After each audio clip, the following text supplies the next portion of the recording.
What was the first song you wrote for this album? The first song I wrote for this record was probably Dead Celebrity.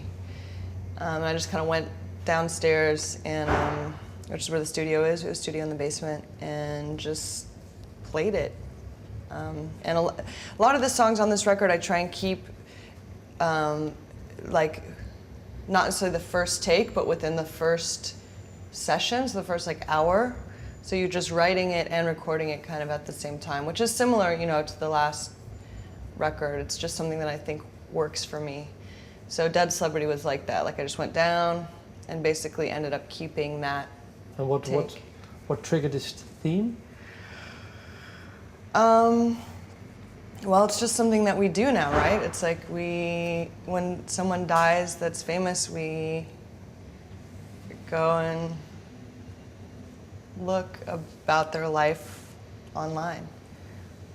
And you know, I'm not trying to be didactic and say, oh, it's bad or oh, it's good. Like I include myself in it, you know, I say, we wanted something timeless in this world full of speed, you know, so I'm not saying that that I don't do it or I haven't done it. I'm just saying that it's so common now and it's kind of strange.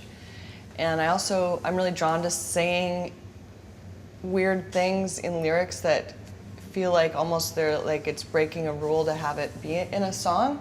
Like using the phrase "click on a link" seems like you shouldn't like put that, you know, in a rock song. So I kind of liked that. It felt a little like forbidden to talk about, but it's very common. There's certain other words that you used on this album, that phrases that feel forbidden. Yeah. Yeah, I mean, sure. You know, using the word selfies in a punk song. Just even saying the word internet in a song is weird. Like, it's slightly distasteful. I can't totally say that, you know, most art about the internet is great. And yeah, so that feels a little weird to, you know, it's like not supposed to be in the like poetry of rock lyrics, you know, to say, but I've always been drawn to stuff like that. I mean, with the last record, there was plenty of things where I was like, can I say that? And that's what's cool, because you know, if you're thinking about, oh, is there a rule in music or rock and roll or punk that, and then you think, well, if there is a rule, you know, let's get at this rule. Yeah. Well, the album is called The Future's Void. Yeah. When during the process of this album did you come up with the album title? At the very end, everything was done, and they were like, you need to come up with an album title. So I went through some different things. I wanted to call it Tantras versus Terminators. Yeah, see, exactly. You looked at me like that. Everyone would have said, what? So I ended up with The Future's Void. And why?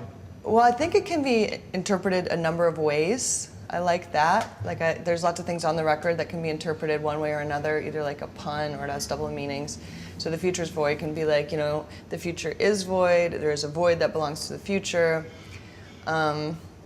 I'm interested in kind of all this speculative fiction and films, you know, that came out that in the past that kind of focused on right now, you know, so like Terminator, RoboCop, you know, William Gibson's Neuromancer, lots of Philip K. Dick books. All these things are kind of like looking at the future, and oftentimes they're looking at it like now, like in the year 2013, you know.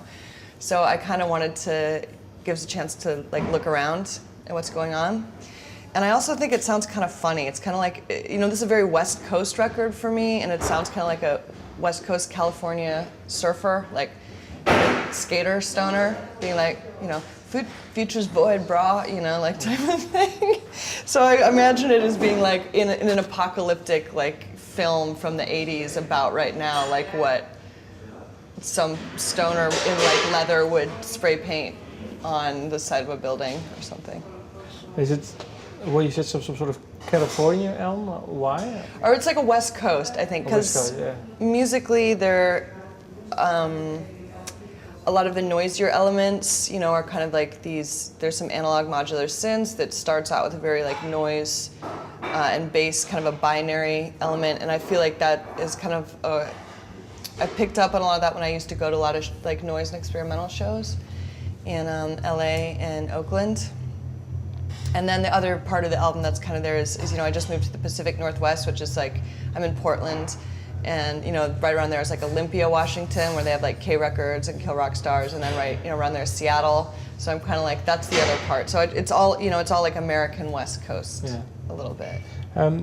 Certain songs, I don't know what they mean. 3 Jane or it's... Yeah, so that's another one that had a different title, but I matched it. So a couple of these songs are kind of inspired by this trilogy of novels that William Gibson wrote in the 80s. The first one's called Neuromancer, and it's just kind of like this classic speculative fiction that predicts like what the internet is and hacking, and comes up with the term cyberspace, and it has clones. It was really well written. It's not just nerdy. It's like a little nerdy, but it's also kind of like a noir novel. Was he right in hindsight when he Yeah. I mean, that's the thing that's so fascinating about all these books that I've been reading, this kind of like cyberpunk genre and stuff, is like they're talking about the idea of visualizing information in this way that had never been done before, and so that's why he came up with cyberspace. And there are other authors talking about data havens and data piracy and all the stuff that in the 80s like just didn't like really make sense, but they really, to me, it's really fascinating and exciting to read. And it's kind of only good now, because if you just read it when it came out, you'd be like, oh, this is amazing. But when you read it now, you're like, oh, they were right. And it's like even. But 3 Jane. 3 Jane, yeah. That was like, that's maybe the most personal song on the record. And that's just kind of feeling a little bit disoriented, or kind of like a loss of self from the process of what happens to a person when the internet looks at them or writes about them or something. I don't know. It's hard for me, that I tried to put it into words kind of the best I could in that song. But did you feel looked upon? I don't know. I mean, I don't really know. It's just kind of like, But it really bothered you, I think. I know, it did really bother me. I know. It wasn't all like that, but there was a part of it that did really bother me. And it's funny, because I think I was here, I don't remember what, I know I was here in Holland, or in Amsterdam.